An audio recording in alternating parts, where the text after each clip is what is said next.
I was always the other daughter, the one who didn't need constant attention. While my younger sister Sarah battled asthma, I fought a different battle at home. Every morning began the same way.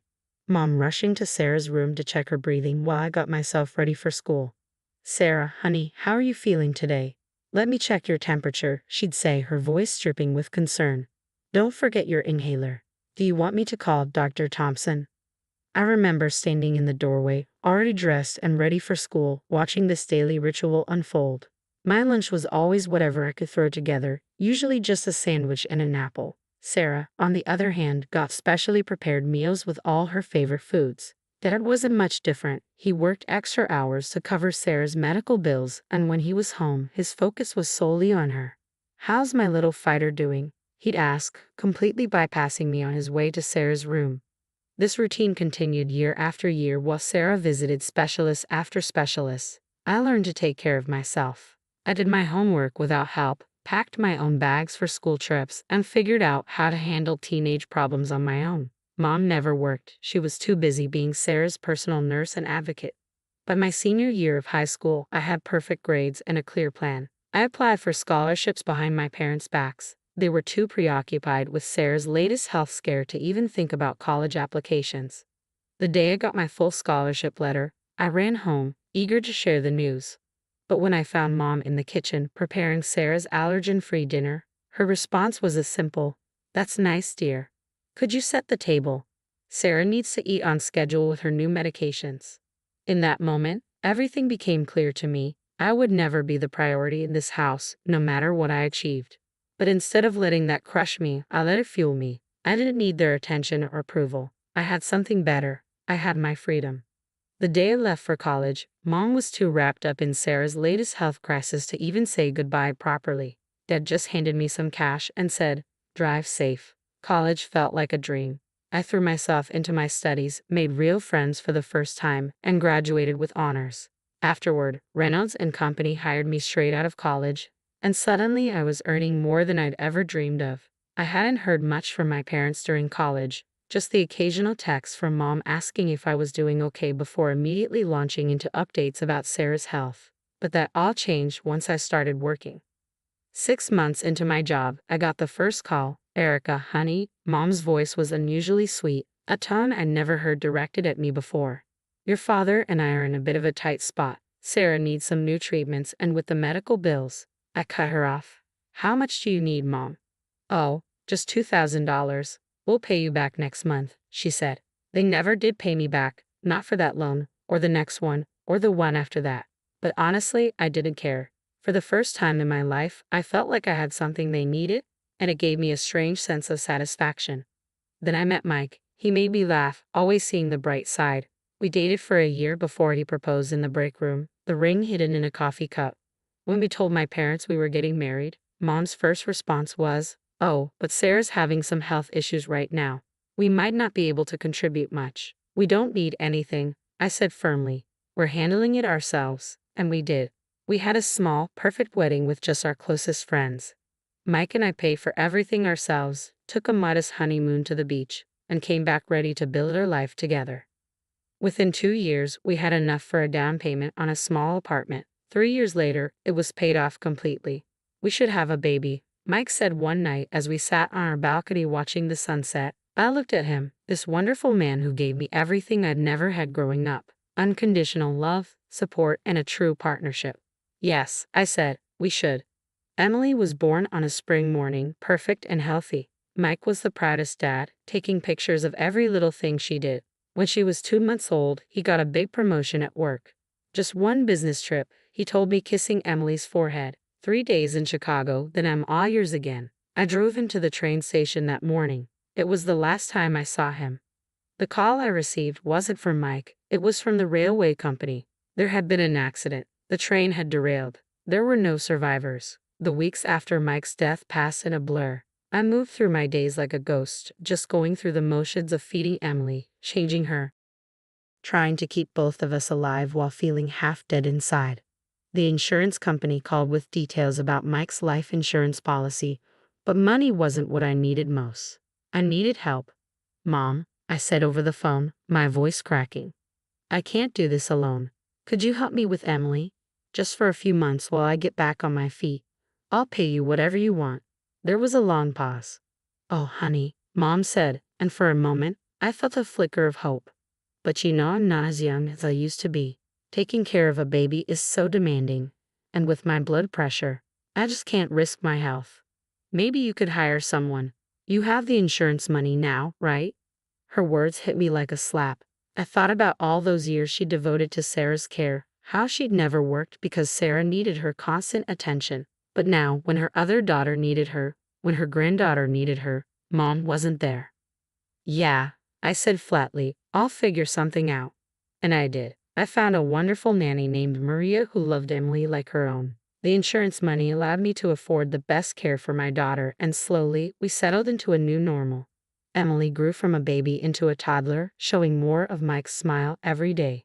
Then came the call about Sarah's engagement. Your sister is marrying James Peterson. Mom gushed over the phone. His family owns that big real estate development company. Can you believe it?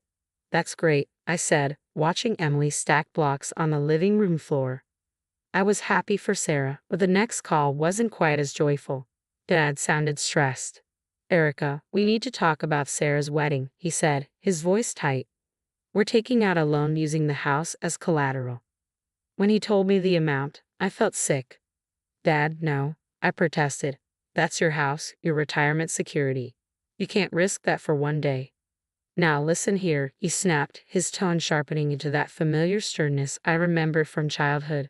We can't have the Petersons thinking we can't give Sarah a proper wedding. We've already signed the papers.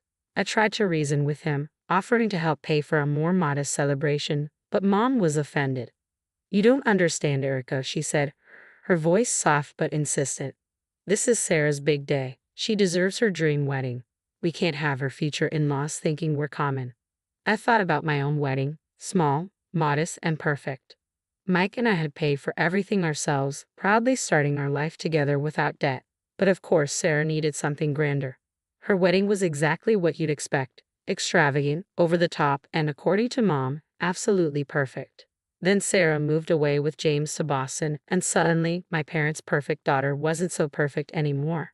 Can you believe she won't even take our calls? Mom sobbed into the phone one evening. We took out that loan for her wedding, and now she won't even help with the payments. I wanted to say, I told you so, but instead, I just said, that must be hard. Gradually, my parents began calling more often, not just when they needed money. They wanted to see Emily, invited us for Sunday dinners, and even remembered my birthday for the first time in years.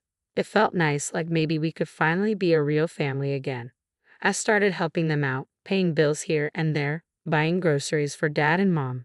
For their 35th wedding anniversary, I surprised them with a 2-week vacation to Florida and a new car for Dad. You're such a good daughter, Mom said, actually hugging me for the first time in years.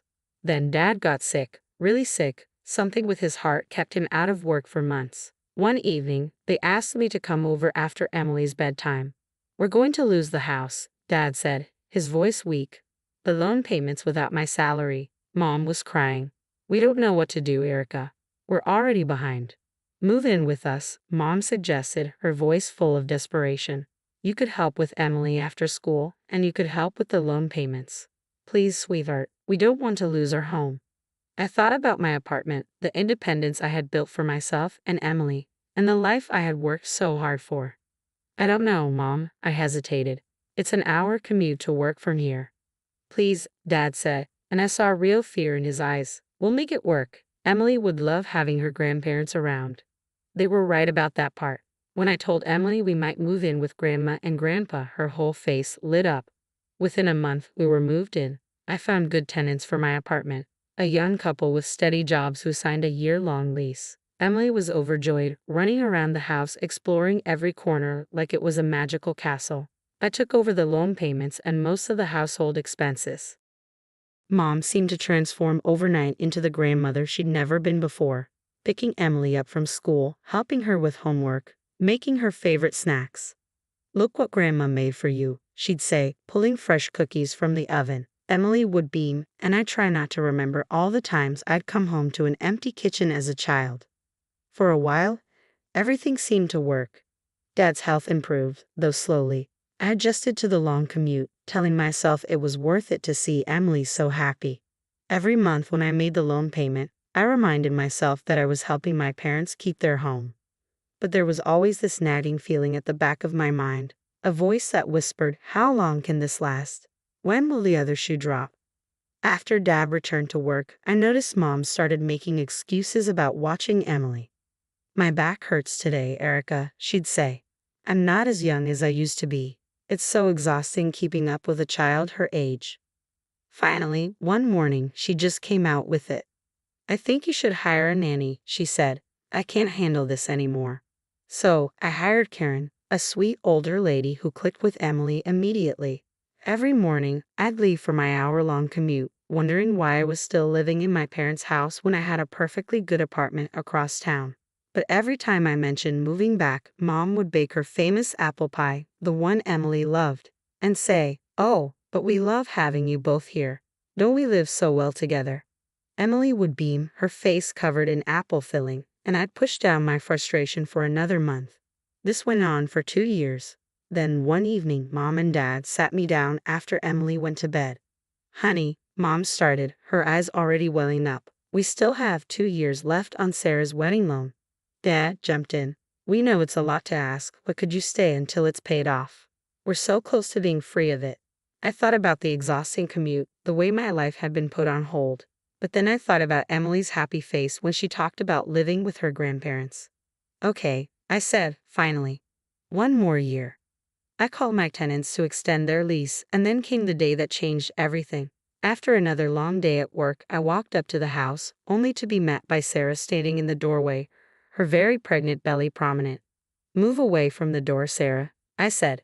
"Mom," she called out over her shoulder, "you're letting in a draft." With a smirk, she stepped aside. Well, look who's here." Inside, it felt like stepping back in time. Mom fluttered around Sarah like a worried hen, adjusting pillows, checking her temperature, asking if she needed anything. "I made your favorite dinner, Sarah, and there's herbal tea for the baby." I barely sat down before Sarah dropped her bombshell. "I've decided to have the baby here," she announced, "so you and Dad can help with the newborn." Mom's face lit up like a Christmas tree. "Of course we will. We'll help with everything." I froze. My fork was halfway to my mouth when the memory hit me like a punch to the gut. Me alone with 3-month-old Emily, desperately calling for Mom after Mike's death, and hearing her refuse to help because it was too much on her health. I looked at my mother, really looked at her, and for the first time, I saw it with perfect clarity. Nothing had changed. Nothing would ever change. Sarah would always be the one who needed them, and I would always be the one expected to understand. For the next 2 weeks, I watched history repeat itself. Mom waited on Sarah hand and foot, bringing her breakfast in bed, scheduling doctor's appointments, stocking up on Sarah's favorite foods. The monthly apple pies that had once been her way of keeping Emily and me there vanished completely. The final straw came one evening when I overheard Mom and Sarah discussing nursery plans for my room and Emily's room. I couldn't take it anymore.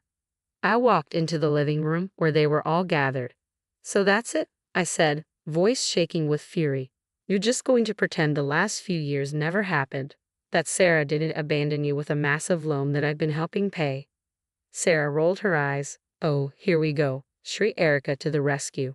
"Sarah, honey," Mom fussed, "don't get upset. It's not good for the baby." "No, let's talk about this," I pressed. "Let's talk about how you mortgaged your house for her wedding, and then she disappeared. Let's talk about how I've been paying that loan while she was off living her best life." "That's none of your business," Sarah snapped. "Nobody asked you to pay anything. If you're so unhappy here, why don't you just go back to your precious apartment, Erica?" Mom cut in, practically pushing me toward the door. "Why don't you run to the store? We need a few things. It'll give everyone a chance to calm down." I felt like a child being sent to my room. But I went. Maybe the fresh air would help me think clearly. 20 minutes later, I returned with the groceries, and the sight that greeted me stopped me cold. Emily was sitting on the front steps, crying, surrounded by hastily packed bags and boxes, our belongings scattered on the ground. "Mommy," she sobbed, running to me. Aunt Sarah yelled at me. She said we had to get out, and when I started crying, she scared me and pushed all our stuff out here. Something inside me snapped. I stormed into the house, fury boiling over. "How dare you?" I shouted. How dare you treat my daughter like this? Erica, calm down, Dad started. No, I will not calm down, I roared. For years I've watched you favor Sarah. When Mike died and I needed help with Emily, you couldn't be bothered. But Sarah snaps her fingers and you jump. I've paid your bills, your loan, helped save your house. And this is how you repay me? By throwing my child out. Now listen here, Mom began, but I cut her off. No, you listen. I've spent my entire life being the responsible one, the reliable one, the one who's supposed to understand when Sarah needs something. I've given you everything, and you've given me nothing but scraps of attention when Sarah wasn't around to demand it all. I grabbed the grocery bags and hurled them across the room. Cans rolled across the floor, eggs cracked, and vegetables scattered everywhere. Mom gasped, Sarah smirked, and Dad's face turned red with rage. Get out, he roared. Get out of our house, and don't you dare come back. You're no daughter of ours. Mom added, her voice cold as ice, we never want to see you again. I stood there, breath heavy, looking at the people who were supposed to be my family. I felt a weight settle deep in my chest, a combination of anger, hurt, and a quiet kind of resolve. Without a word, I turned and walked out, closing the door on 28 years of trying to be enough. Outside, the cool night air hit me like a slap. The bags and boxes, hastily packed in the chaos of the evening, felt like a reminder of everything I'd lost. Emily's small hand gripped mine, her face streaked with tears, and it shattered something in me. I pulled out my phone, hands trembling, trying to think through the fog of emotions. Our apartment was rented out for another year, and I couldn't just ask the tenants to leave. Legally, I had to give them 3 months' notice. I called a nearby hotel and ordered an Uber XL to help with the bags. Later, as Emily slept in the hotel room, I sat alone in the dark, scrolling through listings on my laptop, searching for some kind of solution. The next morning, a furnished month-to-month rental popped up, only 15 minutes from my office. It wasn't ideal, but it would work. I called Lisa, my tenant, while Emily ate her breakfast. Hi Lisa, I hate to do this, but I need to give you notice. Some family circumstances have changed. Lisa was understanding. Of course, we'll start looking right away. Take care, Erica. The next few months felt like living in suspended animation. The temporary apartment didn't feel like home, not truly. Emily was quieter than usual, processing everything in her own way. But as time passed, the rhythm of our life started to settle. Then, finally, Lisa called to let me know they found a new place. 3 months after everything fell apart, Emily and I walked back into our apartment. The moment I turned the key and stepped inside, a wave of relief washed over me. This was our home, safe, stable, no drama, no walking on eggshells. Emily ran from room to room, rediscovering old toys and books. That night, after she was asleep, I sat down and took a real look at our finances. We were doing well, better than I expected. Without the drain of supporting my parents, I had extra money every month. I opened a savings account for Emily's college fund and set up automatic transfers. We found our rhythm again. Emily went back to her old school where her friends welcomed her with open arms. I threw myself into work, earning a promotion I'd been too distracted to pursue when we were living with my parents. 6 peaceful months passed. It was just us. No guilt, no complicated family dynamics. And then, one Sunday morning, the knock came. I wasn't expecting anyone, but when I checked the peephole, my heart froze. My parents stood on the other side of the door. They were holding a baby. Against my better judgment, I opened it. Erica, please, my mom began, tears immediately welling in her eyes. We need your help. My dad, older and more broken than I remembered, nodded gravely. Sarah, she's gone. They told me the whole story. Sarah's husband had discovered she was cheating. A DNA test proved the baby wasn't his, and he'd divorced her, refusing responsibility for the child. Now, Sarah had dropped the baby off with our parents and disappeared. We can't do this alone, Erica. We need you to move back in. Help with the loan payments. Help with the baby, Mom pleaded. I'm too old to care for an infant. I looked at them, really looked at them, at my mom's manipulative tears, at my dad's desperate eyes, at the innocent baby in their arms. And then, in a flash, it all became crystal clear. No, I said quietly. Mom's tears stopped abruptly. What? She asked, voice sharp. I won't help you, not this time. Her voice rose in indignation. How can you be so heartless? Your own family will be out on the street. We'll lose the house, all because you're too selfish to help. Several neighbors' doors opened, curious faces peeking out. You want to do this here, Mom? I asked, my voice steady. Fine, let's talk about how you refused to help me when Mike died and I had a 3-month-old. Let's talk about how you mortgaged your house for Sarah's wedding, only for her to abandon you with that loan. Just like she's abandoned her baby now. This isn't about me being heartless. It's about you finally facing the consequences of your choices. Mom's mouth opened, but no sound came out. My dad stepped forward, angry. How dare you? How dare you? I interrupted. You created this situation with your constant favoritism. You taught Sarah she could do whatever she wanted without consequences. And now you want me to clean up your mess again. Not happening. Were your parents? Mom wailed. No, I said firmly. You're Sarah's parents. You made that clear the night you threw my daughter out onto the street. Now please, leave. Forget my address. Forget my phone number. Forget I exist. Just like you did for most of my life. I closed the door with a finality that rang in my ears. On the other side, Mom continued to scream, but it didn't touch me anymore. Emily was standing in the hallway, watching me. Are you okay? She asked, her small voice full of concern. I walked over and hugged her tight. Yes, baby, I'm better than okay. I'm free. That was the last time I saw my parents. I don't know what happened to them or Sarah or the baby. Sometimes Emily asks about them, and I tell her the truth. That sometimes the healthiest thing you can do is walk away from people who hurt you, even if they're family.